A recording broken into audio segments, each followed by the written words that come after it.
Cette vidéo est connectée à celle concernant le camouflage, dans laquelle nous parlons de biologie primaire, secondaire et certaines fois tertiaire. Ce que nous verrons nous aideront à faire la différence entre clone/robot et les changeurs de forme, le shape-shifting, changement d'apparence. Regardez la personne apparaissant à l'écran, lui c'est un clone. Regardez la fréquence à laquelle ses yeux clignent, c'est un clone. Est-ce un défaut de fabrication? Probablement. Ils ont sans doute la technologie afin de mieux les faire, mais prenez en compte que la vidéo que vous visualisez date de 2009, entre octobre et décembre 2009. Ce n'est pas un shapeshifter ou un reptile si vous préférez, mais un robot ou un clone. Cela a tellement été gênant qu'ils ont changé la scène de la vidéo afin de ne pas le montrer cligner des yeux trop longtemps. Même le type noir qui apparaît vers la fin le sait. Il y aura une section pour le caucasien, car celui-ci n'est pas normal non plus.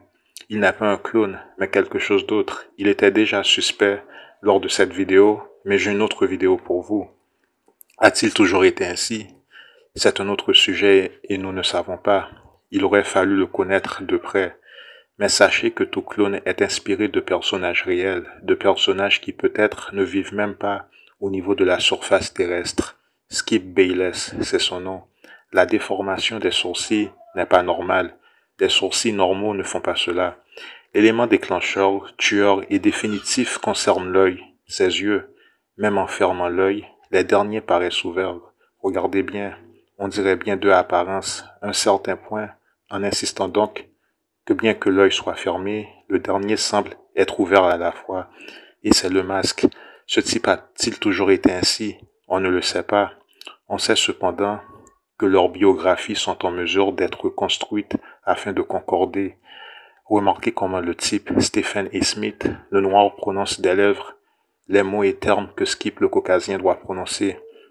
C'est-à-dire, comment expliquer?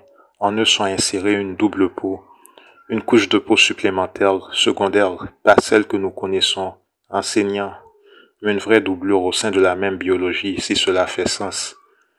L'autre mystère est que leurs apparences primaires deviennent en fait celles secondaires. C'est exact, l'apparence primaire devient secondaire, c'est-à-dire que celle reptilienne ou grise est alors l'apparence normale.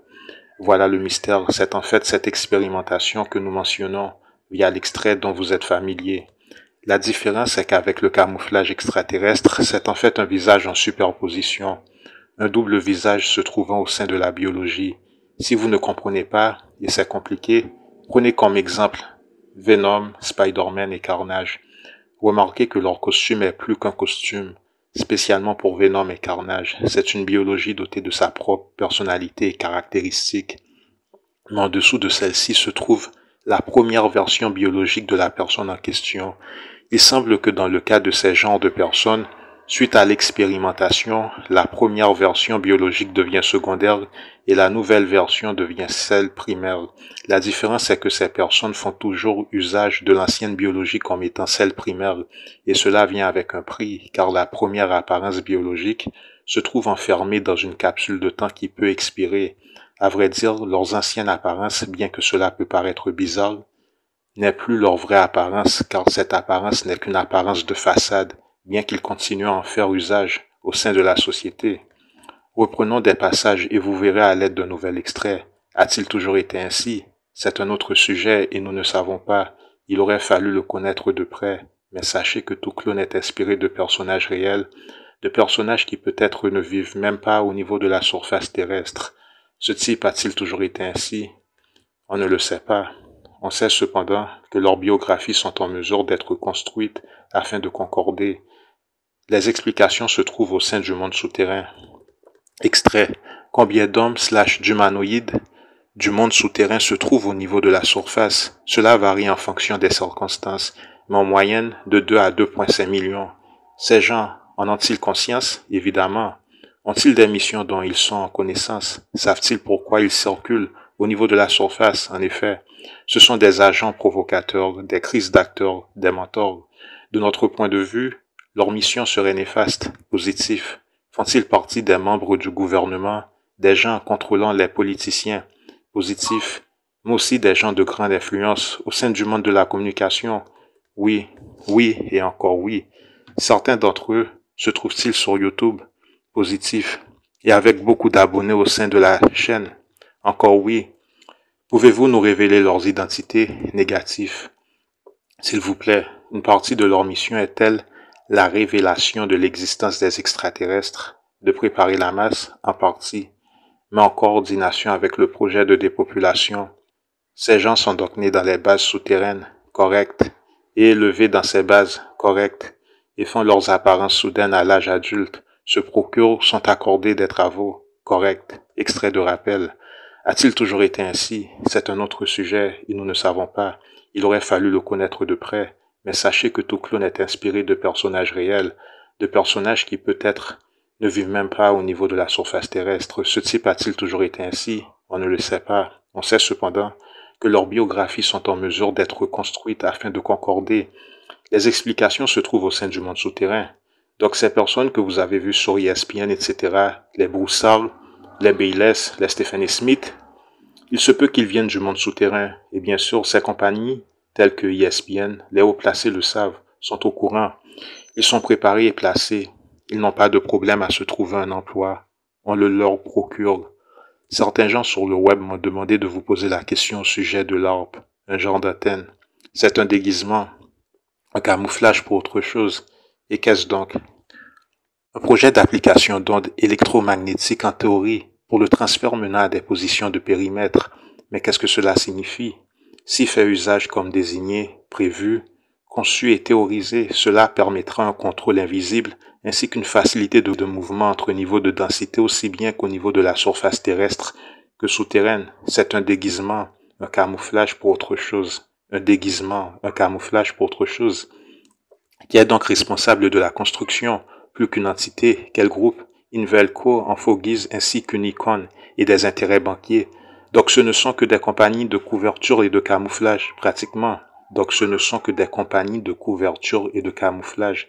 Des compagnies de couverture et de camouflage. Donc ces compagnies ont des fonctions primaires, mais surtout secondaires, tertiaires et quaternaires. Ce que ESPN fait par exemple, à titre d'exemple, c'est un travail de surface, relayer l'actualité sportive. Il supervise probablement les athlètes mi-hommes, mi-androïdes ou totalement robotiques. Et qui les a donc créés, ces humanoïdes? Les lézards en connivence avec les êtres de nature et d'orientation négative de la Ligue d'Orion. Alors ces êtres sont des humains, fonctionnellement semblables aux humains et d'autres humains, au niveau biologique, comme les autres ou pas, positifs, excepté certains ajustements et modifications. La plupart ont été récoltés de femmes humaines et incubées. Cela fait donc partie du programme d'hybridisation que certains levés se remémorent positif. Font-ils la distinction entre le bien et le mal au même titre que nous le comprenons, négatif?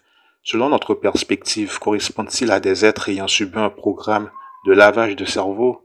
Ils ne jouissent donc pas vraiment de la liberté du libre arbitre, négatif. En plus de cela, ce sont beaucoup plus des psychopathes extrêmement efficaces.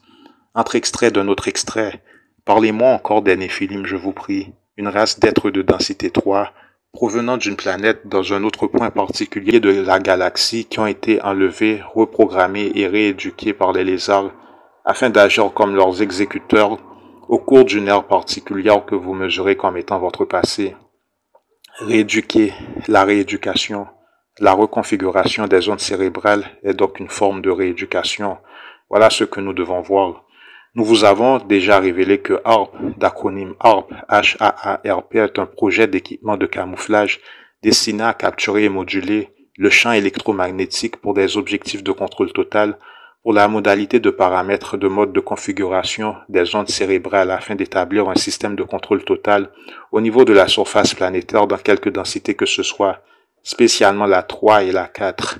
À quoi ressemblait la tour de Babel, très similaire au monument se trouvant à Washington, laquelle construction correspond en fait à un réflexe inconscient de la masse de conscience collective de l'âme à répliquer la dite construction. Quel est l'événement qui a été décrit comme la confusion des langues ou encore l'épisode de la tour de Babel, la croisée, la confluence, convergence des destins spirituels? Quel était donc le but des individus qui ont construit la tour de Babel? Concentration d'ondes de gravité électromagnétique. Mais que faire de ces vagues? Altération de la conscience de la masse. Et pour en faire quoi? L'unification spirituelle de la masse.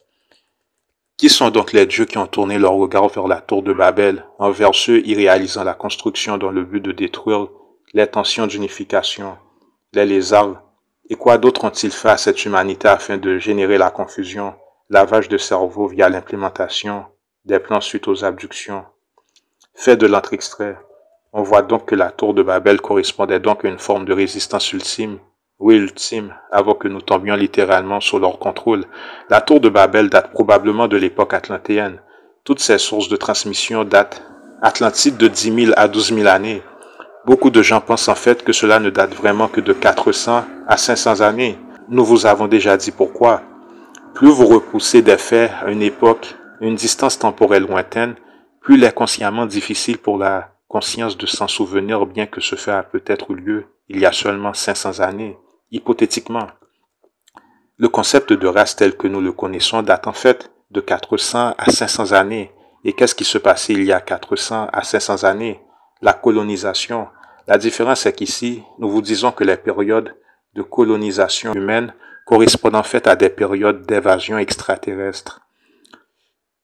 Les périodes de colonisation humaine correspondent en fait à des périodes d'évasion extraterrestre. Mon explication est que les endroits qui se sont fait coloniser selon les livres et la réalité telle que l'Amérique, l'Océanie et l'Afrique correspondaient aux ultimes remparts d'hommes se faisant envahir, ou plutôt l'invasion a fini par gagner. L'Europe s'est probablement fait coloniser plus tôt, donc la Tartare, Atlantide et la civilisation de Lémuria correspondaient à différentes civilisations existantes avant leur destruction. Là voilà la vérité. Si vous prenez ces trois civilisations, vous retracez tous les continents actuels.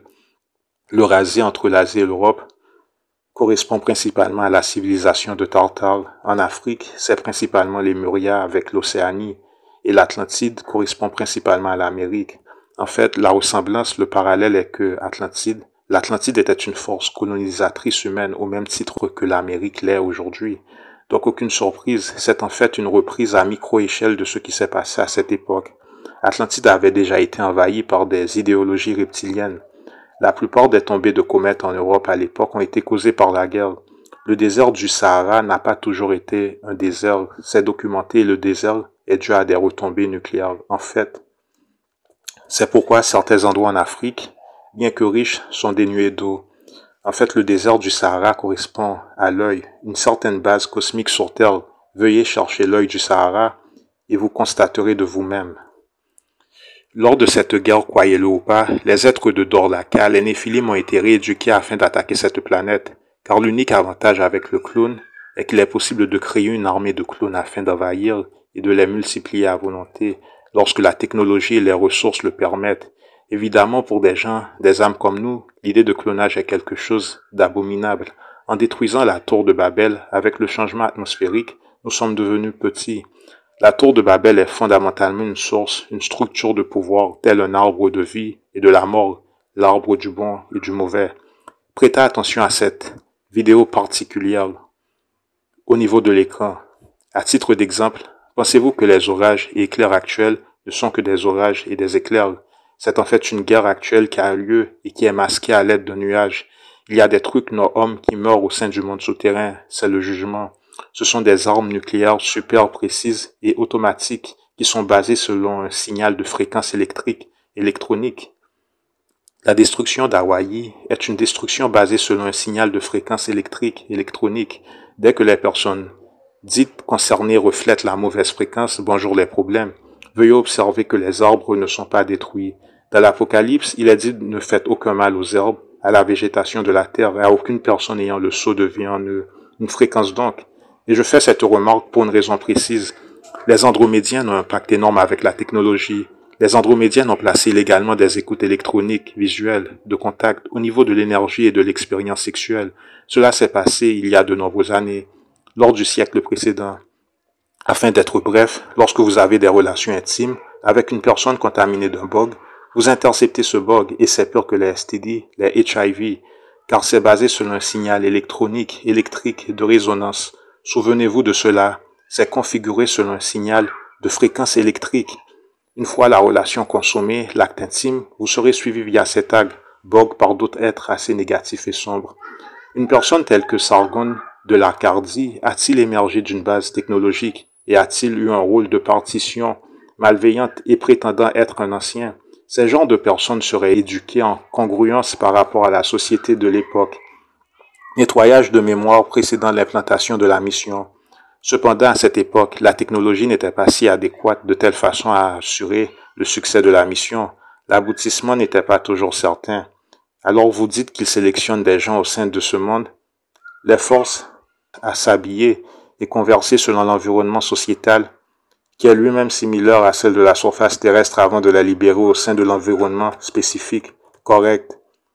Les gens de ce monde souterrain possèdent-ils des pouvoirs psychiques en état plus avancé que les gens vivant au sein de la surface? Généralement, c'est le cas. Quelques-uns de ces individus ont-ils le potentiel de se réveiller et retrouver leur libre arbitre? Pas vraiment. Existe-t-il quelques manières de découvrir qui sont ces gens en étudiant leur biographie s'ils se trouvent en public? Pas vraiment, mais certains détails peuvent offrir des indices, mais pas de façon suffisante afin de construire un cas convaincant. Ce type a-t-il toujours été ainsi? On ne le sait pas. On sait cependant que leurs biographies sont en mesure d'être reconstruites afin de concorder. Les explications se trouvent au sein du monde souterrain. Existe-t-il quelques manières de découvrir qui sont ces gens en étudiant leur biographie s'ils se trouvent en public? Pas vraiment. Mais certains détails peuvent offrir des indices, mais pas de façon suffisante afin de construire un cas convaincant. Serait-ce véridique de dire qu'aucun de ces hybrides souterrains sont des gens de notoriété au sein du monde public? Négatif. Ces figures publiques traversent-elles les différentes races? Positif. Si donc vous viendrez à nous révéler certains d'entre eux, nous les reconnaîtrons alors tels les hybrides qu'ils sont. Positif, mais ils ne le feront sans doute pas, en aucun cas. Et si nous dressons une liste, répondrez-vous par l'affirmatif ou le négatif, même pas dans vos rêves les plus fous?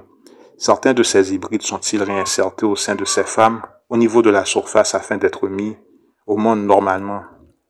Positif. Avez-vous entendu la gravité de la situation? Vous pouvez correspondre à un de ces hybrides. La différence est que ces êtres existaient au sein du monde souterrain, puis ont été incubés de quelque façon que ce soit à l'intérieur d'une matrice féminine. C'est très puissant. Certains d'entre eux ne savent donc pas qui ils sont. Du genre, leurs mémoires ont été effacées et implantées par de nouvelles. Positifs, ce sont des idiots inutiles à un certain point. Cela dépend de la nature de leur mission, des paramètres de celle-ci. N'existe-t-il donc aucune façon de les reconnaître? Ils sont humains en apparence, mais l'énergie est différente pour ceux qui sont sensibles. Se reconnaissent-ils?